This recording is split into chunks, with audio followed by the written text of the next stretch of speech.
Sziasztok! Stefko vagyok, a Dinokop Kft. Munkatársa. Ma egy tájékoztató jellegű videóval készülünk nektek, amiben sok-sok információt fogunk veletek megosztani a téli időszakkal kapcsolatban és a cégünkkel kapcsolatban. Az első fontos információ, mint tudjátok, a Dinokop Kft. A Wagner építőipari és lakossági gépeknek a képviselete.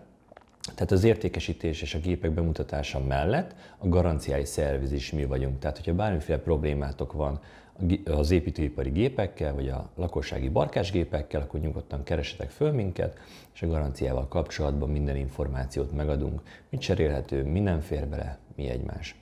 De amiért igazán készül ez a videó, az ugye az időjárásra való tekintettel sok kérdés fölmerült, hogy hogyan lehetne igazából téliesíteni a gépeket.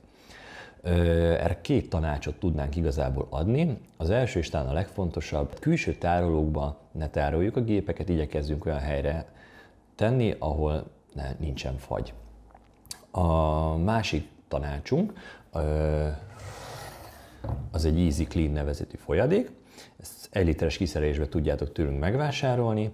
Igazából 3 fontos tulajdonsága van. Az első, és talán a legelhanyagolhatóbb, ha lehet így nevezni, az egy regeneráló funkció, tehát hogyha a dugattyúgépeknek a tömítéseit képes gyári minőségre valamilyen szinten visszaállítani, de ezt nem úgy kell elképzelni, hogyha elszakad a tömítés, akkor 3 hétig beletesszük egy ilyen folyadékba és összenő, tehát nem, de a gyári minőséget képes valamilyen szinten helyreállítani.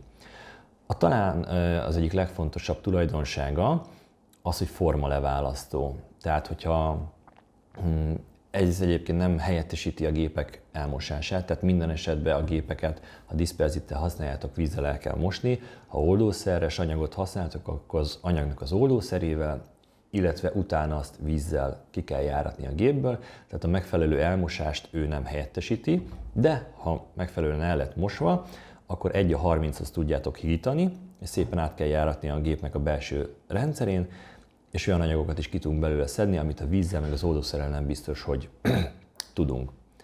Úgyhogy ez nagyon fontos.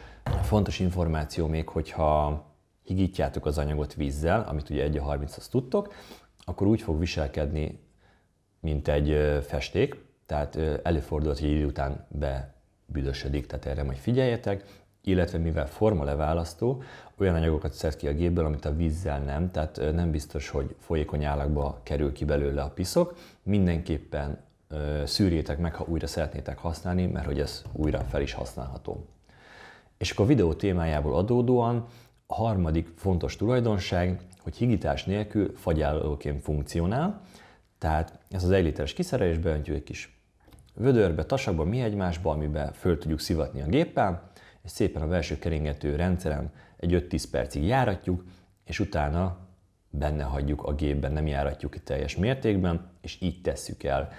Ennek köszönhetően megoldható az, hogy ne fagyjon el a gépünk, és jövő évben újra tudjuk használni.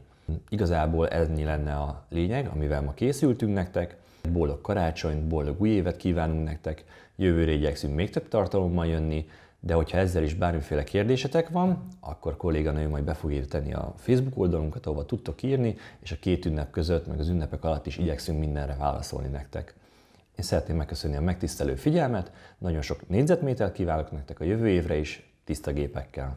Sziasztok!